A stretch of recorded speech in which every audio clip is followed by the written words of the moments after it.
Alright guys, I'm going to be making just a short video on this bike just because there's not many videos out here about this bike or this kind of problem. So this is a 2007 KTM 250 XFF, similar to the EXC or something like that. I think the engine's the same. I think the only difference is like the suspension setup. One's for trail and one's for racing. Either way, let's get to the problem here. So the problem I'm having is a head gasket leak. And I did pretty much all that you could think of. New gaskets, new head bolts and washers, and double checked the head a few times. I checked the passageways.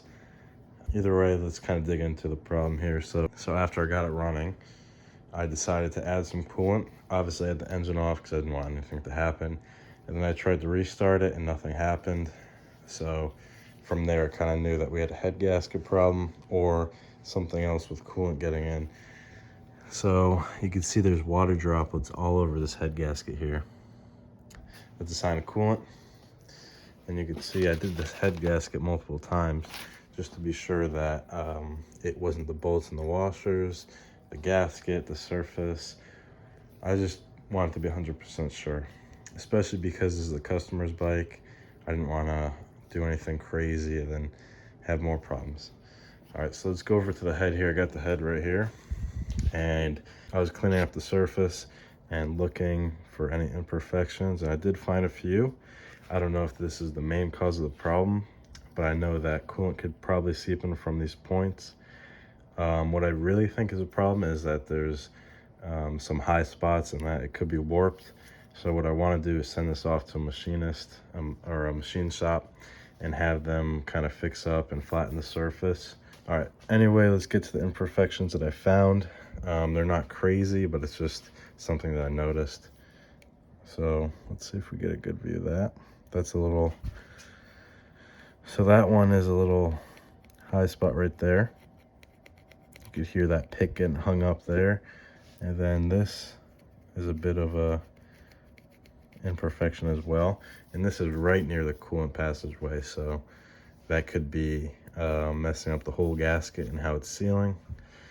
And like I said, I did test these passageways before. I put water in them while blocking off this hole, and it did hold. So that's bringing me to the conclusion that this thing is probably warped. And here's another imperfection up here. If you guys could hear that, that's a pretty high spot right there. I thought this could have been something, but that looks all good. And then yeah, so another way to tell if coolant is getting into the head is if your valves are clean, like, and there's no black on them. If you guys could see how clean those valves are, you could literally see like the branding and the lettering on them. It's kind of wild.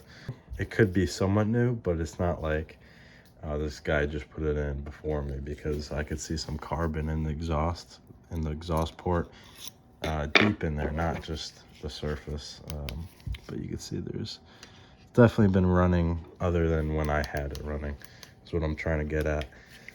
And then, yeah, I think this always was a problem with this bike, because the guy said that when he bought it, it would only start up for a few seconds and then die. So that's telling me that he always had this problem.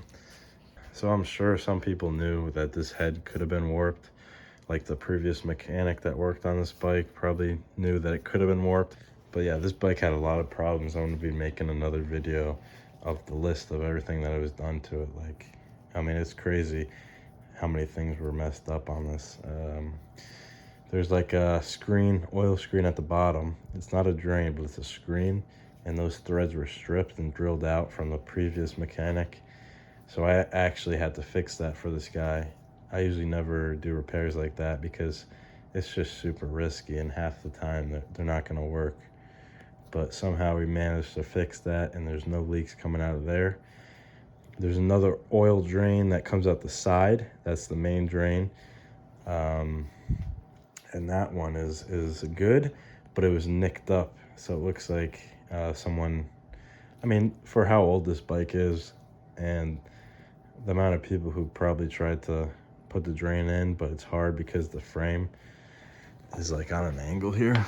So I'll show you that. That's the frame right there. That's the drain bolt. So a lot of people probably got it in on an angle. It was trying to cross thread on me, but I got it in there pretty good, and now it's sealing. Let's move on to this piston here, but this is a brand new piston and rings. So yeah, that's something. We got all the parts over there. All the parts look good. Other thing you want to keep an eye out is compression leaking out of the head gasket. And I think that's what was happening, because I felt a big loss in compression after I added coolant. I'm guessing that coolant kind of made compression sneak out as well, which is not a good thing. But I'm probably going to send this off to the machinist, get the estimate, and see if the guy wants to do it. That's where we're at right now with this project. So I just wanted to put this video out there just because I know there's not many videos out on this model. At least there could be maybe one video, and that's about it.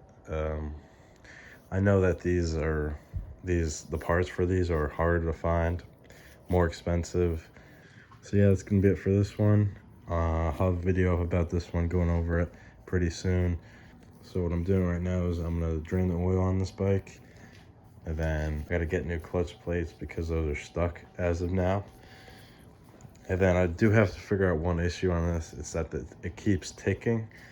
I did pretty much everything that you'd think of. I did the clearances, I did the cam chain, I tensioned that, I loosened it, I adjusted it. So kind of not really sure. The valves are new, the piston and rings are new. The only thing that isn't new is the cylinder. So I'm wondering if maybe that's worn or something. Something's causing that ticking. I know that the crank is good, the rod's good.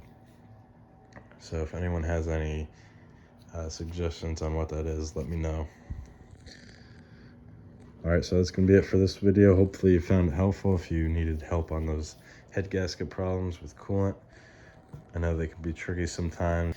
Myself, I did this head gasket probably 3 times just so I could double check that it's not the gasket, it's not the surface, it's not, just wanted to be sure for this guy.